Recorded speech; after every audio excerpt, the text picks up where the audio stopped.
Welcome to today's episode of Make It Happen. It's actually something that I needed, but something that I'm super passionate and love talking about, both with individuals and organizations. I also knew we needed my friend Jodi Brown, who, despite her own personal challenges, is the champion of resilience, and I am thrilled to have this conversation with you today. Welcome to Make It Happen.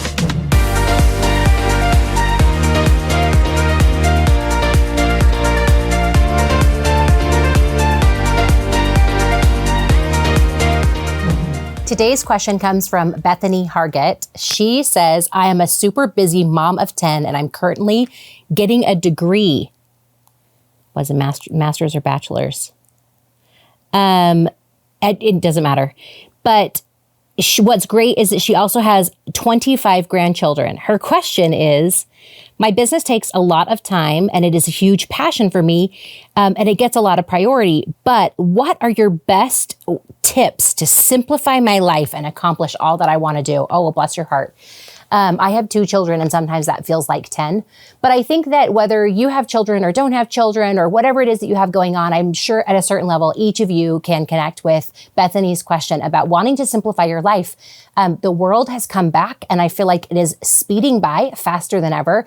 And there are a million things that you can do or want to be doing or maybe should be doing. And so the question on how to simplify is probably important to anyone who is watching or listening to this. So I have 2 tips for you today. I could probably do a whole show on how to simplify your life, but I'm going to share 2 today. First and foremost, time management is the first thing that I look at whenever someone is busy and wants to accomplish a lot of big things. So whether that is through a digital planner, a physical planner, or something else, or if you just make up your very own that works for you, I am all about creating a time management system that works for you by batching the things that matter most. And it's about looking at your day and figuring out your most energetic times of day and which times get your schoolwork and which times get your business work and which times do you block out to be 100% present with your family or your friends or your relationships that matter to you. Time blocking has been something that has really helped me grow and thrive and build businesses without sacrificing a meaningful personal life. Everything gets the time that they need. And sometimes that doesn't necessarily mean that it's in balance, but it is certainly in priority. And so, of course, that doesn't always work. And some days get mixed up in the blender because something happens at the last minute. But when I start with a plan and I start with priorities, then it's a lot easier to stay on purpose. The second tip that I'll give you to simplify is to eliminate any kinds of distractions. And we've talked about this on the show before. In fact, I will link to the episode on time management that we did a few weeks ago that I think will be helpful here. But eliminate some of your distractions, but don't just think about your business distractions, because I talk about notifications on your phone. I talk about the ways that we get distracted by other people's priorities. I talk about when and where to check email so that you make sure that you're not getting into someone else's priorities when you should be in your own. But when you think about distractions, think about other ways that you're spending your time that aren't serving you. That doesn't necessarily mean that you shouldn't have downtime. And some people hear that and hear me say, but Michelle, I really love being on social media. Great, so do I. I have time limits set on my phone for social media, for personal time that's outside of business, because that is something that is important to me. But I also love my time limits because then I'm reminded, hey, go get back into something else. And I don't lose my time in those places. As you look to simplify, find ways that you can be both proactive and reactive that will help you make sure that you're in control of the one thing that you have. Your greatest asset in your life and in your business is the way that you spend your time. And I honor you for all the things that you're doing and all the ways that you're showing up to be awesome in this world. And I'm cheering you on as you find simple ways to simplify. And I'd love for you to share your thoughts and ideas as well. I'd love for you to leave a comment. How do you simplify your life? What does that look like for you so that you can thrive in all of your roles? If you have a question, you can send it in to me at michelle@speakmichelle.com. You can put pick my brain in the subject line, or you're also welcome to find me on Instagram and send me a direct message and a question that way. And we can't wait to see your questions next week. Today's show is fantastic and is with one of my dear friends. And we actually go back way farther than we knew we did. But let me tell you a little bit about Jodi first, and then I'm going to tell you about how I first met Jodi. So Jodi is one of my friends through the National Speakers Association. We became reacquainted with that fantastic group, and it's been fun to watch her grow and build her career as a successful keynote speaker and author. She also is a fundraising executive and dabbles in corporate as well. She has an impressive resume and is also up to lots of good things that I'm excited to talk about today. She is the perfect person to have on the show to talk about resilience. Jodi, welcome to Make It Happen. Thank you. I'm excited to be here with you. So I don't know how long it was that we were in NSA when we remembered that we have a shared history. And I don't remember who remembered it first. It was probably you because I'm not that smart. But actually, I think it was you. So you are that smart. One day I was like, wait, Jodi. Because, people grow up, they get married, they have different last names. You don't put two and two together. And then I was like, wait a minute, Jodi, we worked together at Maggleby's restaurant as salad girls. And when we were teenagers. Teenagers, totally. I had not seen her since. Decades had passed. And so that was just a fun connection. I will tell you one more thing before we dive into this conversation that has nothing to do with resilience, but I still think about it a lot. And I've told Jodi this. Jodi is a few years older than me. And so I liked to come to work because she would tell me all of her stories about the boys she was dating and the friends that she had. And it was so great. And one day I asked a question and I don't remember what the question was. And she just said, "Oh, Michelle, please don't lose your naivete," which was both a compliment and, oh, bless your heart. But in some ways, I still get a little bit red about things that are discussed. I don't think you ever said anything inappropriate, but I just remember what you said, which is funny. So anyway, here we are. And now we're together having this conversation on Make It Happen. I told you when we first started down this path that I was probably going to do a solo show on resilience. I do a lot of work around happiness and emotions. And with the last few years that we've had, resilience is coming up more and more with my corporate clients. But as I was going into that show, I thought, you know what, I really cannot do this justice without Jodi Brown. So Jodi, I would love for you to share a little bit about your story and help us see a little bit about your history. Well, thank you. And I'm glad that you still want to be my friend, even after the things that I said to you as teenagers. So that's good.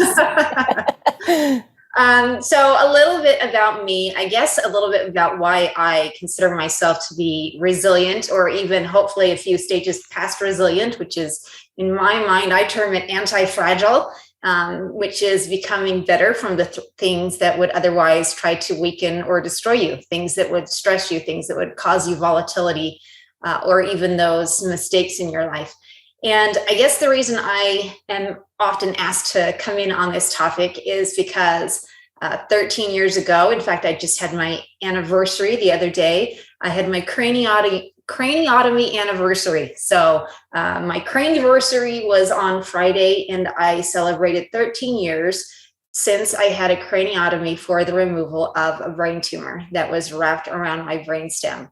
Mm-hmm. And at the time, I had a very optimistic, conquer the world kind of personality. I still think that I have that. It's just that it's a little tempered with reality now.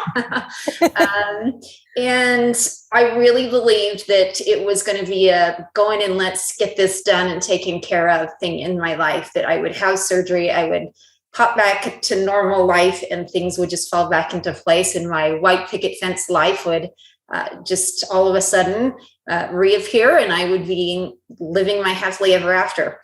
And that just isn't how my story has turned out. I was supposed to be hospitalized for 1 brain surgery and 5 days in recovery. And that turned into 35 days in and out of neurocritical care, 3 brain surgeries. And I have since had an additional 12 reparative and reconstructive surgeries to try and fix all of the things that went wrong in the process of saving my life. So I have had the opportunity over and over and over again to test myself and my resilience and my dedication in being able to move forward and just put one foot in front of the other every single day when your days don't look like you expected them to be. I love your story. And I also love watching the way you do life, because you live it every day and you truly do amazing things with the life you've been given. And one of the things that I say repeatedly is that one of the great equalizers in life is that we all have challenges. Some are just more visible than others, and some are more known than others, but each one of us, we're given a different set of challenges to teach us different things and to help us figure out how we do life. And We can add you to the list of amazing people who have overcome impossible, even I would say next level challenges, like, Viktor Frankl or Nelson Mandela, and all of these different people who we look at now, and we can see the ways that they've surrendered. We can see the ways that they've overcome, and we can see the ways that they remained positive and hopeful about the future. But it's a lot easier to look at them and to feel like their life is different, or that they had it easier in some way, shape, or form. But the reality is they had to make choices just like the rest of us. So what would you say are some of the biggest decisions or choices that you've had to make over the years to choose into being resilient and anti-fragile? Well, I think that's a great question. And part of what you said really struck a chord with me, because people talk all the time about overcoming and conquering. And one of the things that I have learned is, in my journey, and I'm sure for many, many others, there are certain things that you may not necessarily be able to overcome. I don't know that I will ever be able to say, my journey with the brain tumor is over. I've tied it up with a nice little bow. We've put it to the side. It has been more a process of learning to endure. And I remember as a child hearing that word endure, and I thought, okay, what's so hard about just keep going, about just going on with life? I didn't understand why it could be a difficult thing to endure, or what really we would have to endure. I just pictured my life as the wonderful, fun opportunity that it was, and I didn't understand why it could be difficult. And that changed drastically, dramatically, and very quickly with my brain tumor diagnosis and all of my surgeries. And so there are definitely some things that I have learned about the process of overcoming, and probably more for me, the process of enduring, because I don't know that I will truly be able to ever overcome all of these things. I still have many deficits. I have chronic migraines. I have dizzy spells. I still have some facial paralysis. Still don't have hearing in my right ear. And still don't control food and fluids in my mouth very well. And all of these things are things that I just get to deal with on a daily basis. But one of the things that you said was, how do you choose? What do you choose to do? And I think that's a really important thing, because you do have to choose, and you do have to choose every single day. You have to choose what you're going to do and how you're going to show up. And I think a few keys with that for me have been that I need to give myself some positive things to look forward to. Mm-hmm. I need to give myself some deadlines and some things to look forward to on the calendar, so that I continually have a reason to get up and work hard. Because I'll tell you one thing, with the brain tumor card, I could pull at any given time and just say, oh, I'm having a bad day, I'm staying in bed. And no one would blame me. In fact, they'd say, oh yes, please do, please stay down. But for me, I realized for my mental health, my mental and emotional health, I need to be able to get myself up, have things to do, and have some positive way to have a contribution in the world. And if I don't have that every day, or at least several times a week, then I find myself mentally tanking and giving in to the way that my physical body feels. And my physical body often feels like I'd like to be able to stay in bed and just call it quits for the day.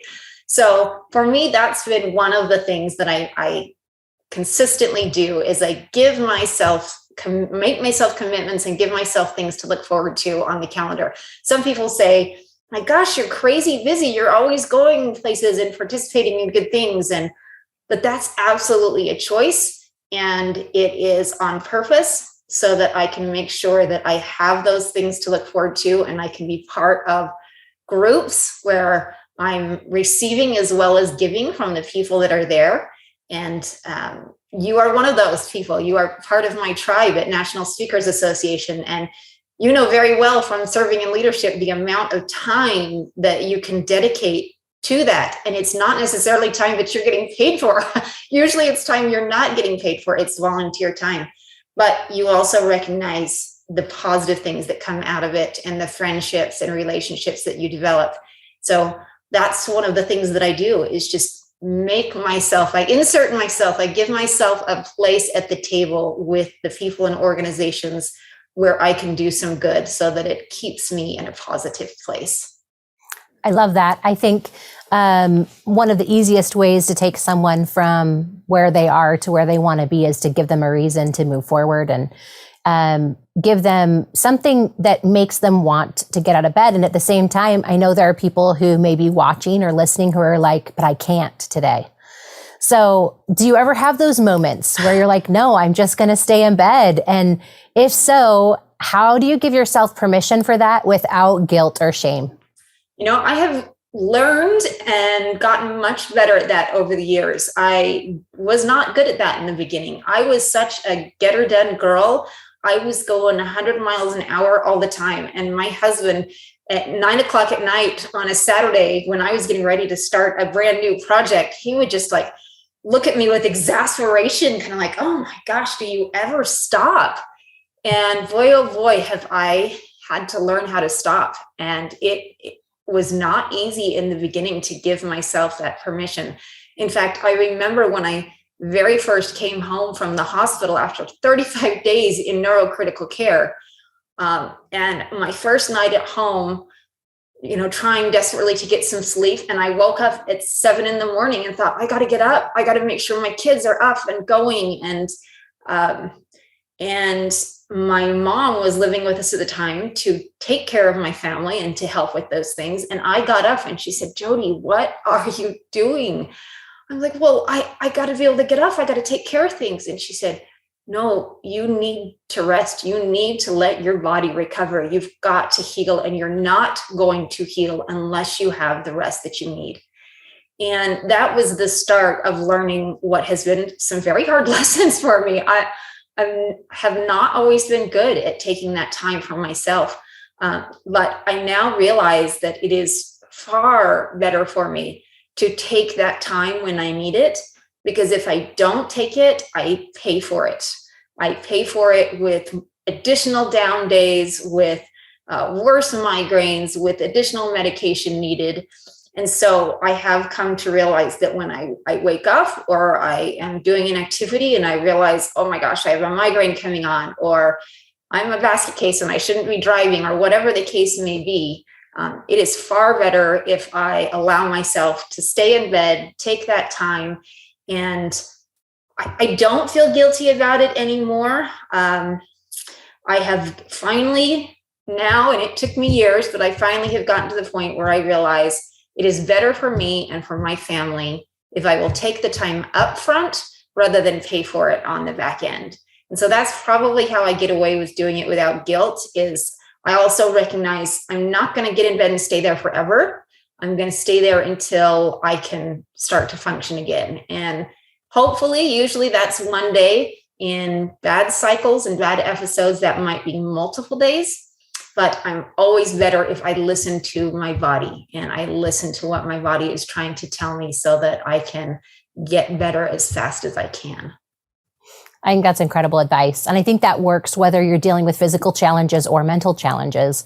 I know some people who, when they recognize that they're hitting a wall, just need a day in bed. And that doesn't necessarily mean that there's any judgment around that, but that you can recognize it, I think is a gift. And to your point, time and time again, when I see individuals pushing through, that leads to burnout, that leads to bigger illness, it leads to bigger breakdowns, it leads to other things. And so giving yourself permission in advance of that, I think is really, it can become an art, but a practice that as we do, we can become a lot better. Ironically enough, last week, as I was preparing for this subject, I have a relationship that I absolutely treasure that also is one of the hardest for me.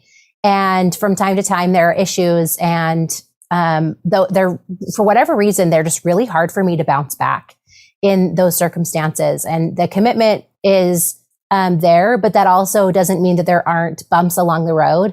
And I had a particular day where I was like, I just can't do this day. And I thought about powering through for a little bit. And then I was like, I can't give it my best. I can't give it my all. I am tapped. And I was like, Michelle, come on, you know what it takes to be resilient. Just do it. You're a make it happen person. Like I'm like applying all of these principles. And then it was like, no, one of the ways that you can still make it happen and be resilient is to recognize what your body needs. And I don't know if was it Winston Churchill or somebody said, if you're going through hell, don't stop and build a house there. Yes, that's one of the quotes that I love, because it reminds me that, yeah, you're going to have those hard days, but don't stay and dwell in that hard time. Don't stay there any longer than you have to. The minute that you have the opportunity, climb out of that hole. And you're exactly right on that. You don't want to stay there, but you do have to recognize there are times where perhaps you need to push through. As a professional speaker, if I have a contract with someone, if I'm supposed to show up somewhere and I need to be on stage, I will do that. I have spoken in the midst of migraines, dizzy spells, things that people would not believe. And just from sheer practice, I can now do that. And I can still get through it. I can't say that it's always the best speech that I've ever given, but I'm always able to honor my commitment. But there are other times where I call and cancel and say, you know what, I just got to have a down day. And I actually just did that on Friday. I've been struggling with a particularly bad migraine cycle, and I had meetings all day on Friday, and I had spoken twice already during the week, and my body just was screaming for a break. And I messaged one of my friends that we were supposed to have some meetings and a lunch appointment together. And I said, I'm not sure if I'm going to be able to make it, just FYI, kind of be on the lookout for what happens. And she gave me the grace and just said, Jodi, if you're on edge, then let's not even put the pressure there that you have to try. Let's just cancel it and reschedule it for another time, and you take care of you. Mm. And that was a beautiful example of how she gave me the permission. And sometimes I feel like we need someone to give us permission. We won't do it all the time for ourselves. My husband is famous at giving me permission. When he calls and checks on me during the day and says, how are you doing? If I tell him I'm not doing well, he tells me to lay down, and then I'll tell him all of the things that I have to do that day. And he says, Jodi, I'm giving you permission. Take a day, lay down, and do what you need to do. And I have learned a lot from that. And as silly as it sounds, as soon as I'm given that permission, maybe it's that schoolgirl part of me that still wants to make sure the teacher knows what I'm doing and that I'm trying my hardest. I don't know. But as soon as I have that permission, then it's much easier for me to act for myself. So I am better both at giving myself permission than I used to be, but I'm also really good when someone else gives me permission. And one of the things I've learned from that is, if I can ever be in the position to give someone else permission, if I can see that they're having a hard time, then I try to encourage them. You know what? We don't need to do this. This isn't that important. Let's bag our walk and do it a different time. I think you need to be home right now. Or, take care of the things that you need to take care of. So I think if we can give each other that little bit of, just that little bit of grace to say, please, don't make yourself worse on account of me. I want you to become better because of our friendship and our relationship, and not worse. And sometimes that's what you need to do, is just take things off of your calendar and take the weight off of your shoulders. Yeah, I love that. I think that's great. And I think we do need to give ourselves permission more frequently than we do. And I love the idea of recognizing that in others and giving other people permission when they may not be giving it to themselves. And sometimes permission for me looks like saying, okay, I'm going to wallow in this for a little bit, but I'll give myself a time frame. Okay, like you've got 3 hours. If you want to sit and do nothing for 3 hours, that's fine. But then you need to get up, and my body can go, okay. And then I don't feel guilty for it. I just know it's going to be for just a minute, and I can power through and move on. And sometimes I can wait around for other people, but if I can give myself a window, permission is a lot easier to give. If I'm writing a blank check for, hey, wallow for as long as you want, or sleep for as long as you need, or take a sick day or whatever. And all of those are great. You can do that. And sometimes it's a permission for days, to be sick for days. But if I can give myself a window, then sometimes it's a lot easier to tune in. And I think that's why I build in deadlines and appointments for myself, is because on those times when I don't have an appointment necessarily, I will make okay, today's a down day, and maybe I just grab my laptop and I watch a movie in bed.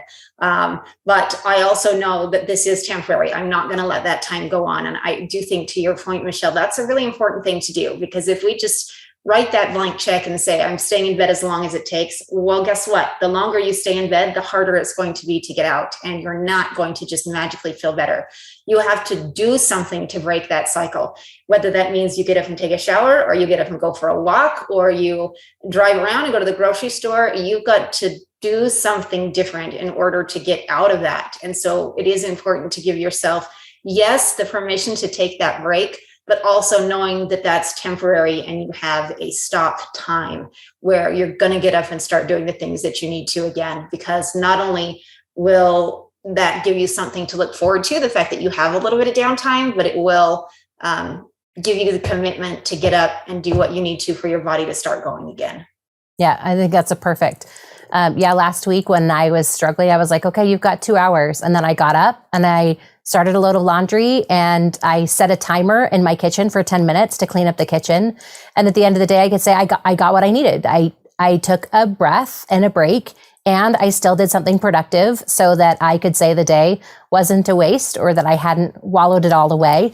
And so that's always been very helpful for me. Before we go, I'd love for you to share, I know you have lots of great advice, but what would be the last bit of advice that you would give our audience today in terms of how to be resilient and anti-fragile? Well, I think the big thing is recognizing that whatever situation you're in, it is temporary. This too shall pass. You will get through it. No matter how difficult of a time you're in at this moment, it's not going to last. And also on the flip side, no matter how good of a moment you're in, it's not going to last either. And so you can't rely on where you are. You do need to have things to move you forward. And part of the process for me of becoming anti-fragile and resilient has been the process of building a community. And I already had a community, a pretty strong community, but I think it's just gotten stronger and stronger. And now I have more people I can reach out to and more tribes of individuals who know and love and support me and are all trying to do good together. And one of the things that I talk about in my speaking is something that I call weighing in, which is checking in with the people around you to see the weight that they are carrying at any given moment. Because the mental and emotional weight of life sometimes trumps any capacity or abilities that we have. So no matter how capable of a person you are, if you are carrying more weight than you physically can carry, then you're going to be sinking and you're going to be having a hard time. So I do what I call a weigh-in, and you can do this with a team at work. You can do it at a staff meeting, at your morning huddle. You can do it with your family on your Sunday nights before everyone goes back to school and work. Weigh in and see what are they handling, what they have on their plate. If someone's caring for an aged parent or a sick child, or your kid has an AP test that week, it's going to weigh on them more heavily than a normal time period. And so by taking the opportunity to check in, to see how people are doing, and then to have someone check in on me and to be able to share that and to be willing to be a little bit vulnerable and tell the truth and say, yeah, I'm not doing so great this week. If you can help me by driving me to a doctor's appointment or taking this off my plate, if someone else can clean the kitchen so I can go lay down and take a rest, that will help me. And my family has become very good at doing that to help each other. And we are trying to do it more proactively with the other people around us so that we can be resilient by giving others around us the permission to share the load, because the weight is there. But if we can share it, then it's not going to take any one person down. And in cases where we can throw something overboard so we don't have to carry that weight anymore, we do that too, and realize, you know what, this isn't that important. We don't need to do this. And if it's something we don't need to do, then we kick it to the curb so that we can lighten the load that we're carrying, so that we can share the weight a little bit better. And by doing that, it helps not only me, it helps my family become stronger. It helps us rely on each other. And it helps us within our own little communities and teams learn how to help each other and become resilient together. I love that reminder. I am a huge fan of recognizing that if you're going through something, other people are going through it too. Yes, ma'am. And we can often find a life preserver in service and finding ways to help and lift others. So I appreciate you bringing that up. She also shares, for those of you who are watching or listening, she also shares some other amazing tips in her book, The Sun Still Shines, which we will link below, and has some great stories in there as well. But Jodi, what do you have going on, and where can people find more about you? The biggest things that I'm doing right now, I'm doing a lot of keynote speaking. I help people, especially within organizations where they're maybe middle managers. They want to get a little bit higher in the organizational chart, but they're not quite there yet. I teach people how to lead at any level through the interpersonal interactions that they have. That's one of the things that I love, is it's through these one-on-one moments where you really get to have the opportunity to make a difference. And that's what leadership is. It is being able to have influence so that people can make an impact. And so when people talk about leadership, really what it means is they want to be able to influence the impact that other people are having. And you can do that most effectively through the interactions that you have with people. So I do a lot of work on that right now, and also a lot of work on helping people become anti-fragile, specifically within businesses and families. So you can find me. I work for a firm called Global Leader Group, and you can find me at globalleadergroup.com/Jodi, Jodi.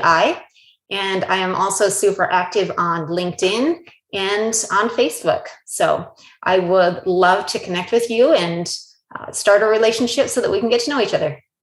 Awesome. We will include all of those links in our show notes. Thank you so much for being on Make It Happen today, Jodi. It has been a pleasure. It is time for my favorite things.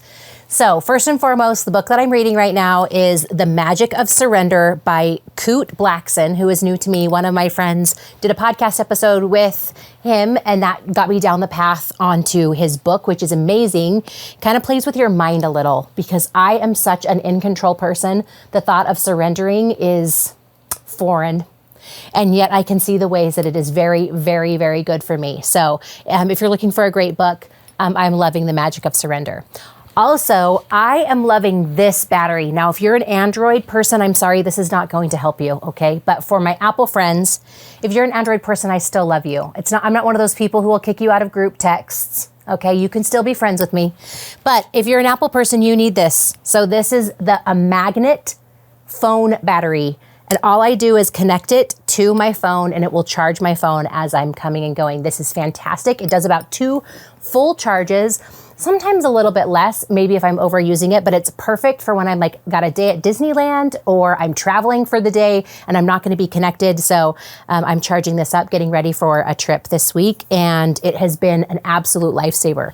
You know, I'm a fan of my pop socket, so that's not necessarily a new one, but there is the MagSafe pop socket that goes on the back so that I can just pop them on and off, and it is amazing to have. It'll also charge connected to my phone, so I don't have to charge it into something separate. I can put it connected to my phone at night, and then in the morning it is full. It's fantastic. Okay, this tiny little thing, what is it, you may ask? It is called the Loop. Now, we've talked about how I travel before, and maybe sometime I should do a travel sleep episode, but I travel with a white noise machine. I travel also with earplugs. And so I will do a white noise machine and earplugs when I am at every single hotel. So I have a brand of earplugs that I love from CVS. They're the pink and yellow ones. I don't know what they're called, but if you really want to look up disposable ones, they work 3 or 4 uses, and then I have to kind of toss them. Interesting fun fact about Michelle McCullough, I have weird shaped ears. So I have to use different kinds of things to make them work, like the Apple AirPod Pros. Speaking of Apple friends, they actually don't work for me. If I smile, they pop out. So, they say that happens to about 2% of the people who buy the Apple AirPods, that they don't stay in their ears. So, as you can imagine, finding out that fact made me recognize that I'm not a total weirdo, and that all the times my earplugs have been falling out for decades, it's just because I have weird shaped ears. Enter the Loop earplug, okay? My friend talked about these on the World Wide Web a mere 10 days ago. I bought them immediately. They're basically, they're probably silicone or whatever, but they fit in your ear super easy. They're not super bulky. They're different sizes. It cost me $20 to buy these, which is about what I pay for a package at CVS that will last me for a little while, but these will last me for a really, really, really long time. They're super soft.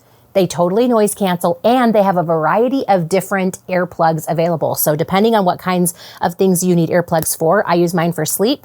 But if you use yours for concerts or events or experiences, or if someone happens to be operating heavy machinery while listening to make it happen, you need the loop earplugs. I will make sure that those are linked below. Those are just a few of my favorite things and a fun fact for you. Thanks for watching this show. I hope you loved that as much as I did.